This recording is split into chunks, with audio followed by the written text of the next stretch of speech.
Boa noite a todos. Eu sou da Mocidade Espírita Leão Denis. Boa noite a todos. Eu sou o Pedro.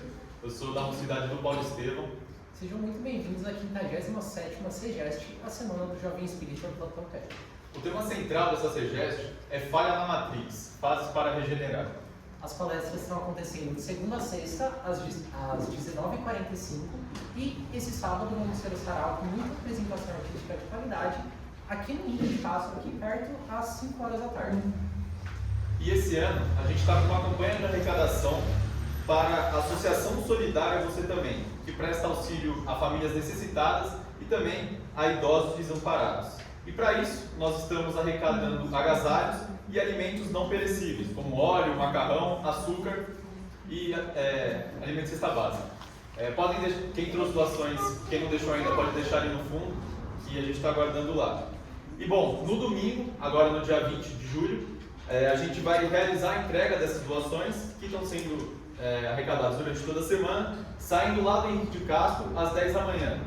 E estão todos muito convidados a ajudarem nessa entrega. A gente vai se reunir no domingo em torno das 10 da manhã no Henrique, e saindo de lá a gente vai levar até a associação para entregar para a instituição. Esse evento está sendo realizado com a união e apoio dos jovens espíritas do Tatuapé, com o objetivo de divulgar a doutrina espírita e auxiliar na reforma íntima, além também de incentivar os jovens a continuar com o estudo e os trabalhos nas casas espíritas, já que é um trabalho extremamente importante e aqui na região tem muitas casas que ainda não têm esse trabalho com os jovens. E é importante lembrar também que as reuniões do DMUSE acontecem no segundo domingo de mês a cada bimestre, e a próxima será no dia 9 de agosto, que são abertas para todos aqueles que queiram participar e colaborar com o trabalho voltado aos jovens, independente da idade.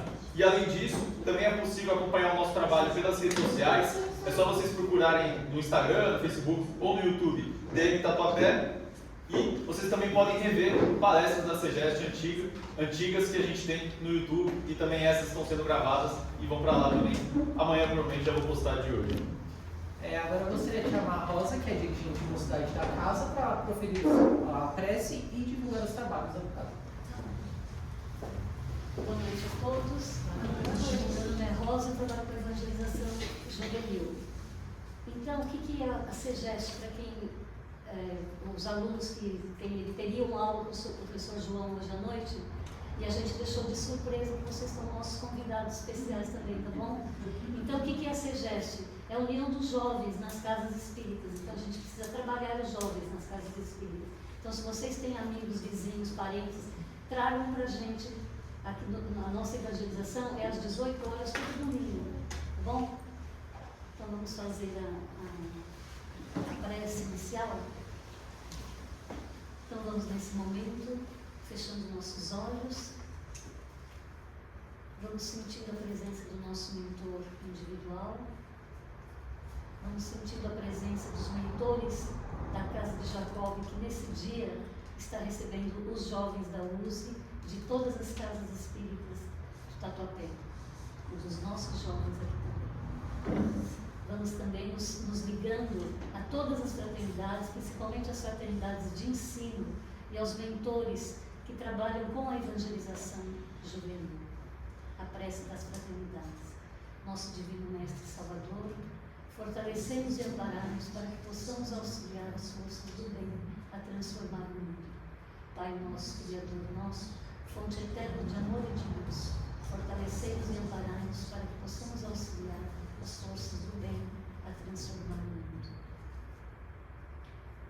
Então vamos também agradecendo a Mãe Maria, a Jesus, que estamos recebendo as bênçãos nesse instante, as pétalas de rosas que caem sobre as nossas cabeças, trazendo muita alegria e intuindo os jovens para essa noite, tá bom? Que assim seja. Uma boa noite para todos. Bom, e essa noite o Henrique e a Letícia vão apresentar o tema Isso não é uma simulação. Desejo uma boa palestra a todos. Tenta apagar as coisas.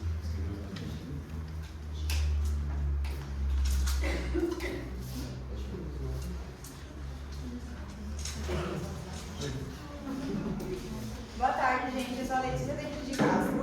Eu sou Henrique, lá da Irmã Maria. Nós viemos hoje falar sobre o tema vida espiritual com o tema de Matrix. Bom, queria saber primeiro quem já assistiu ao filme. Então, bastante gente, ok. Bom, eu vou começar explicando um pouco sobre o que é o filme e o que conta.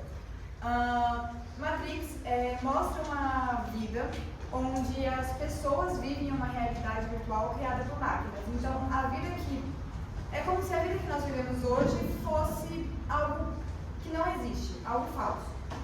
E o protagonista, que se chama Neo, ele é o escolhido para poder libertar todas as pessoas da realidade. A frase, isso não é uma simulação, seria como Neo é confrontado com a realidade com essa frase. Então, no momento em que ele está descobrindo que é a Matrix, entre outros, etc., essa frase é dita para ele por Morpheus. Morpheus é um personagem muito importante, mas não vale muitas explicações agora. Ele, no momento do filme, quando explica para o Neo sobre a Matrix, ele dá opções de duas pílulas. Ele dá a opção da pílula azul e vermelha. A pílula vermelha seria para Neo continuar, a pílula azul seria para Neo continuar vivendo a vida em que ele sempre teve, achando que tudo era sempre daquela forma, etc. Já a pílula vermelha seria para ele poder despertar da Matrix e ver como a vida realmente era.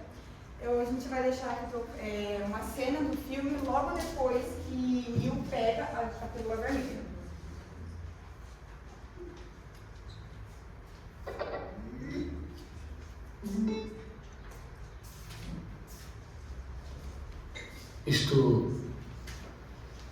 Isto não é real. O que é real? Como se define real? Se você se refere ao que pode sentir, cheirar, provar e ver, então real são apenas sinais elétricos interpretados pelo seu cérebro. Este é o mundo que você conhece. O mundo como ele era no final do século XX. Ele existe hoje apenas como parte de uma simulação neurointerativa que chamamos de Matrix. Você tem vivido em um mundo de sonho. Este é o mundo como existe hoje.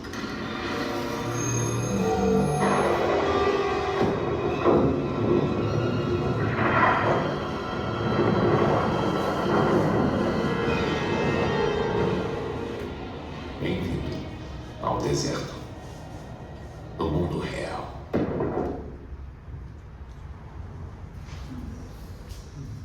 No mundo real, a gente ainda está no 5G.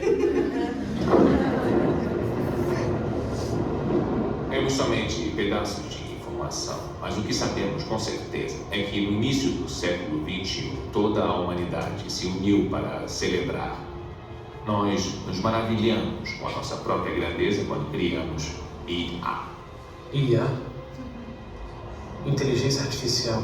Uma consciência singular que gerou uma raça inteira de máquinas. Não sabemos quem atacou primeiro, nós ou elas. Mas sabemos que fomos nós que riscamos os céus. Na época, elas dependiam da energia solar e acreditava-se que elas não poderiam sobreviver sem uma fonte de energia tão abundante quanto o Sol. Através da história da humanidade, temos dependido das máquinas para sobreviver. O destino, ao que parece, não existe sem uma certa ironia. O corpo humano gera mais bioeletricidade do que uma bateria de 120 volts e mais de 25 mil BTUs de temperatura corporal. Combinada com uma forma de fusão, as máquinas acharam toda a energia de que precisavam.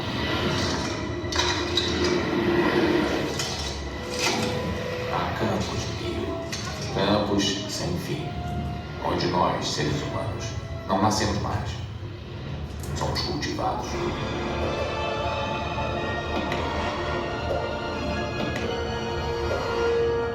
Durante muito tempo não acreditei. Então vi os campos com meus próprios olhos. Eu os vi liquefazerem os mortos para alimentar os vivos via intravenosa. E ali, encarando a pura e horrorosa precisão, consegui perceber a evidência da verdade. O que é Matrix?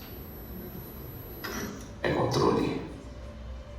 Matrix é um mundo irreal gerado por computador, construído para nos manter sob controle, para transformar um ser humano nisto. Não. Eu não acredito. Não é possível. Eu não disse que seria fácil, Neil. Disse que seria verdade. Pare.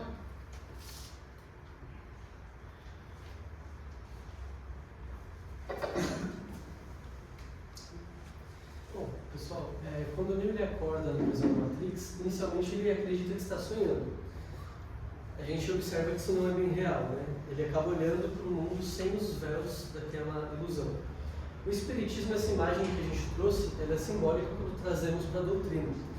A vida material que a gente vive aqui na Terra, ela não é uma ilusão, no sentido absoluto, certo? Mas sim uma experiência pedagógica que nós vivenciamos, na qual a gente acaba sendo profundamente limitado pela matéria, né? Então o Espiritismo nos ensina que nós, espíritos, enquanto na carne, nós temos, claro, algumas restrições impostas a nós. Então, as restrições sensoriais, intelectuais e morais. E é através dessas restrições que a gente aprende.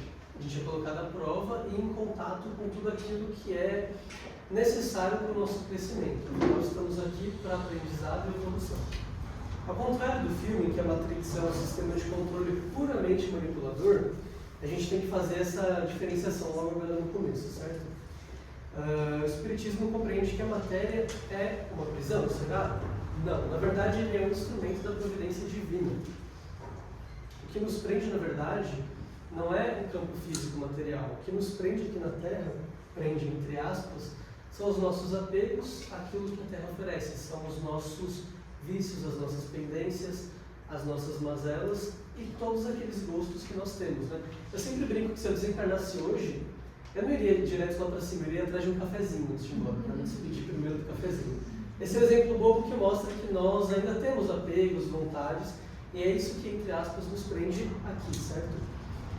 Então nós não estamos oficialmente presos, tá? Eu usei aspas, porque é apenas uma lei de correspondências, né? A partir do momento que a gente se liberta desses vícios, desses apegos, dessas tendências, a gente se vê vibrando em um estado diferente e se colocando não só à disposição, mas conectados com algo mais elevado. Então nós temos aí na literatura espírita diversos casos de espíritos, assim como nós, que subiram um degrauzinho ou outro a mais e foram convidados para participar da vida em outras esferas.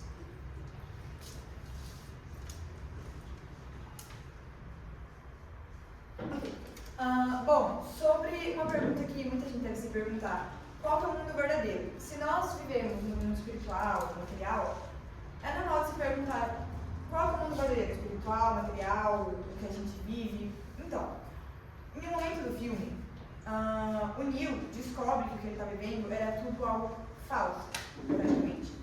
E no livro dos Espíritos, a pergunta 35, há uma pergunta: qual dos dois, o mundo espírita ou o mundo corpóreo, é o principal na ordem das coisas? E a resposta dos Espíritos é clara: o mundo espírita, que preexiste e sobrevive a tudo. Então, o nosso mundo fixo mesmo, o mundo que nós pertencemos, é o mundo espiritual. Só que deve surgir aquele questionamento: os laços que a gente fez, independente das nossas encarnações, e os conhecimentos que nós obtivemos, o que acontece com eles? Pois eu respondo: o conhecimento que nós obtivemos na vida, ele não é perdido. O conhecimento, ele...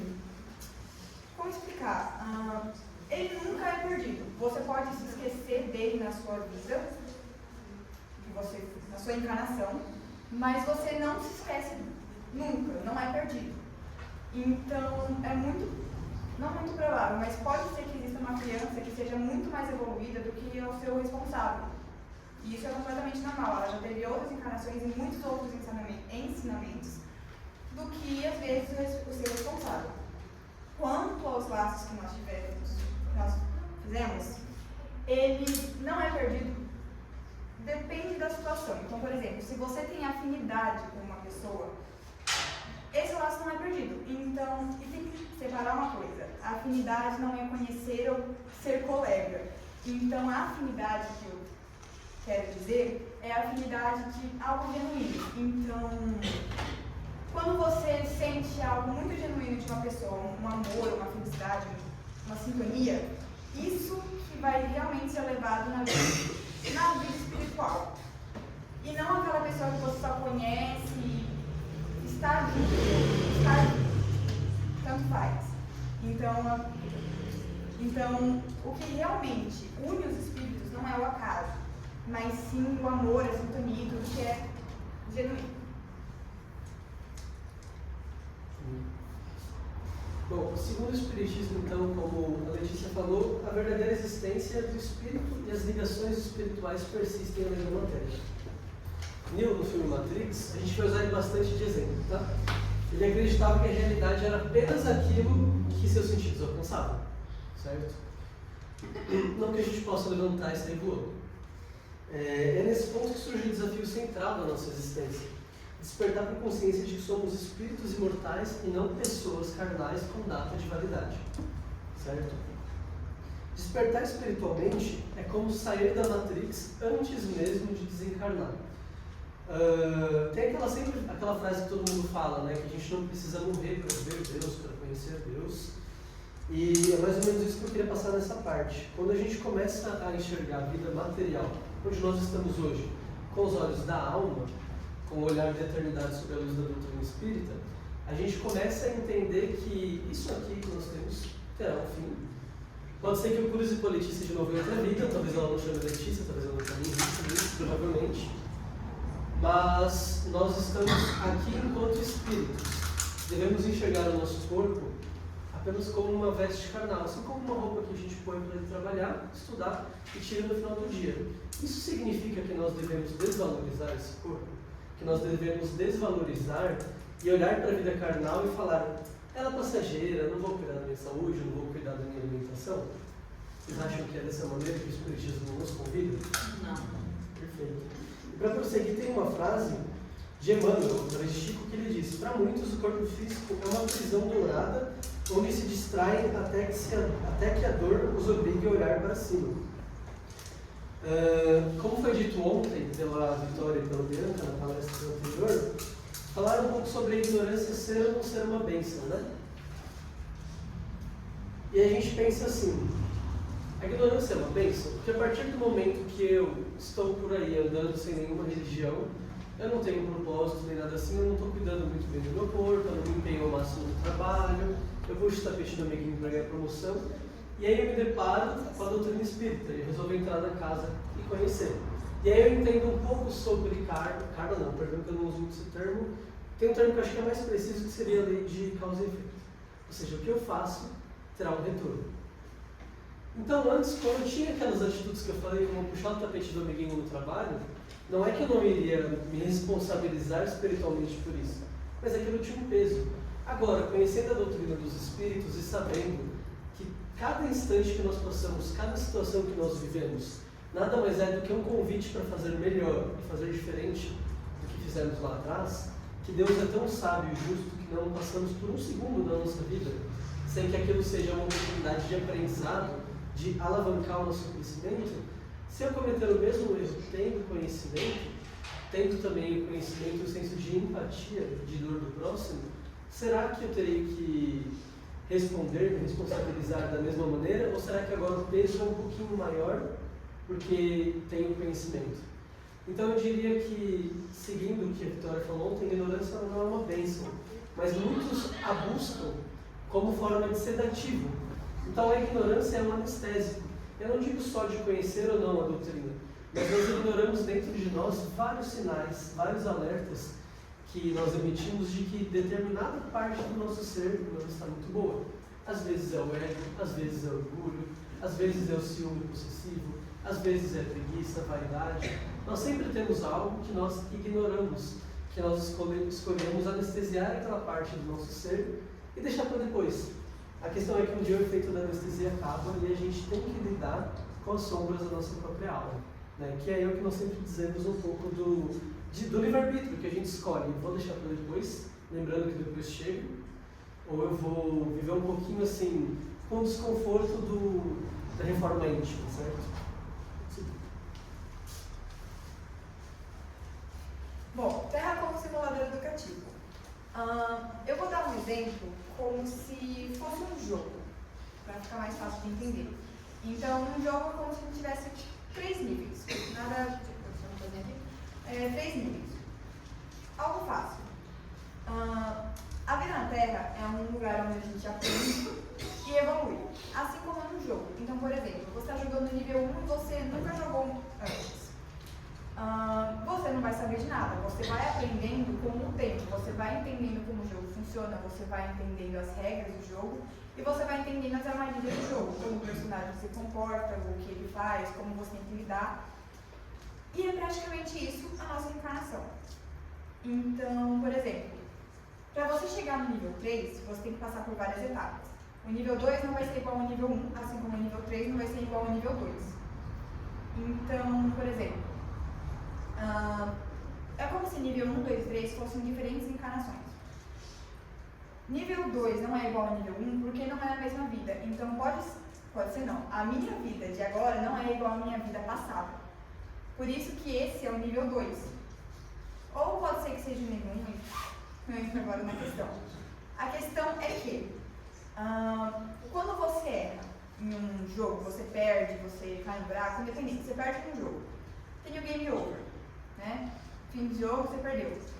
É importante lembrar que o game over não existe, tecnicamente, pra gente. O game over é quando você erra. Aqui, quando nós erramos, nós podemos melhorar.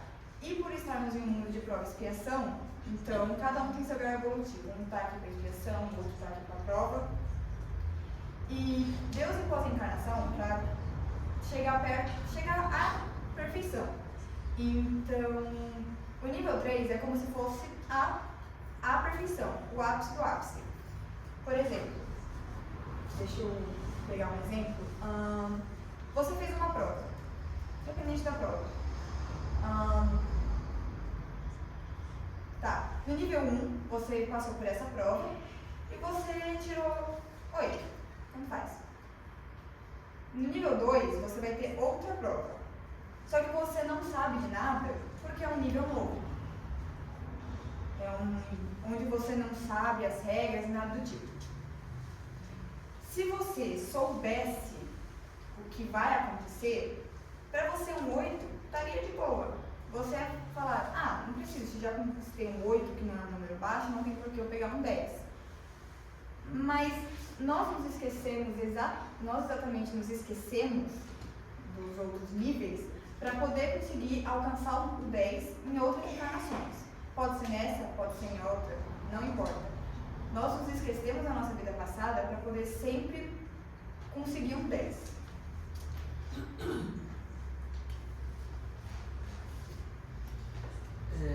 No Evangelho segundo o Espiritismo, capítulo 19, é dito que a fé é a mãe de todas as virtudes que conduzem a Deus. É preciso, porém, que seja uma fé raciocinada e não cega. No filme, se a gente fosse humilde, vamos colocar nessa posição, só não vai ter o cachê de Hollywood, desculpa, a gente escolhe a pílula vermelha para olhar a realidade. Aqui na vida real, fora dos estúdios de cinema, o que seria a pílula vermelha? Alguém tem algum chute? Basicamente, a pílula do conhecimento. Perfeito. A fé raciocinada, o conhecimento.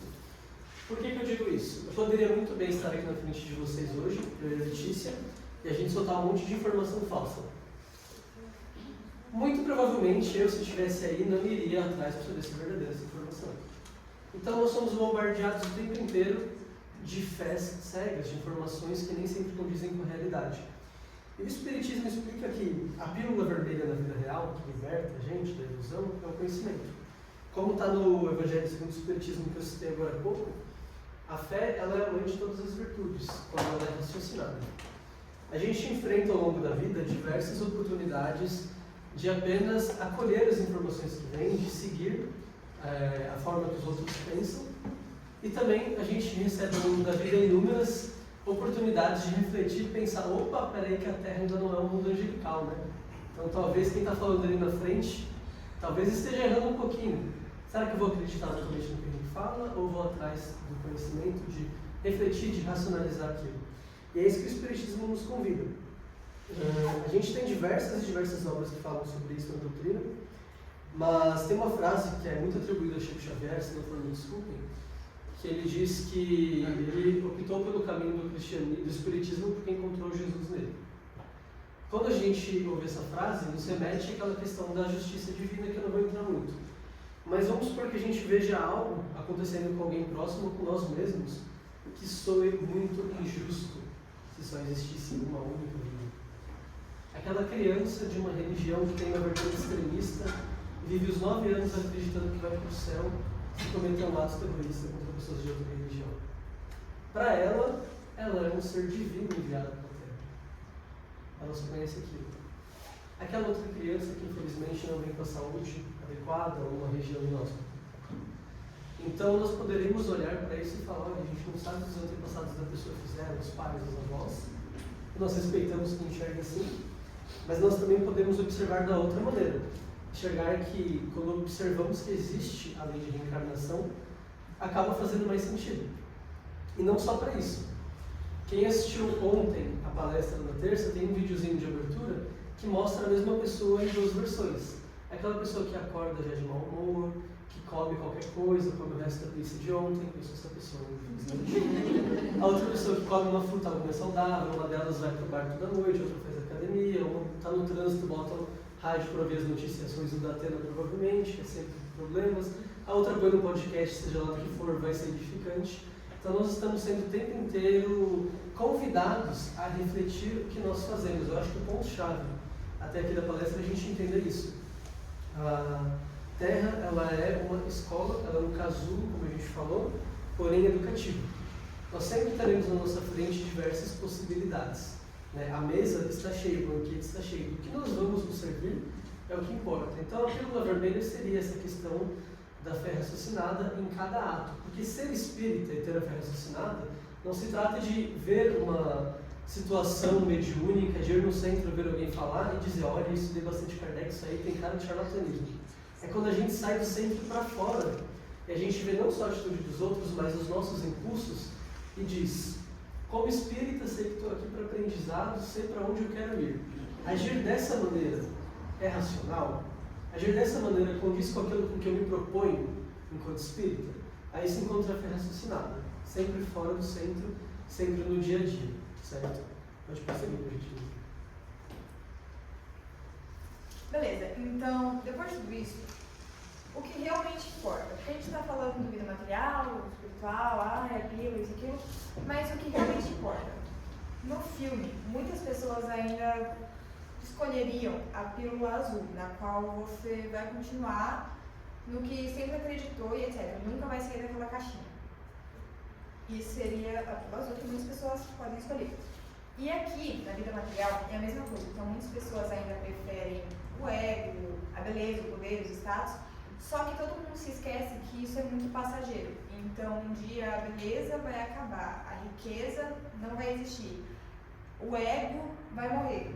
Então, assim, muitas pessoas se esquecem que tudo isso são coisas transitórias. Então, Jesus diz que meu reino não é deste mundo, ou seja, o reino dele, né, nosso reino de Jesus, né, todo perfeitinho, digamos assim, não é do mundo na qual ainda muitas pessoas só se preocupam com ego, status, beleza e etc. E o Espiritismo reforça esse chamado cada vez mais, sempre chamando a atenção, não olhar tanto para o ego ou para as coisas superficiais e focar na nossa missão aqui na Terra. Nós estamos aqui para cultivar amor, consciência, verdade, tudo aquilo que vai permanecer, que vai alimentar o nosso espírito. E uma coisa, um exemplo muito atual, são as redes sociais. Então, você vê que muitas pessoas na internet estão sempre postando foto, fazendo isso, fazendo aquilo, fazendo academia, e todo mundo está sempre querendo ser essas pessoas, mas ninguém está correndo atrás de alimentar o espírito. a alma e garantir que, tipo assim, garantir que está fazendo a coisa certa, que está investindo no que anda aprendendo, essas coisas. As pessoas estão tudo sempre tirando foto, tudo para ego e essas coisas. Eu vou passar um vídeo que mostra mais ou menos isso.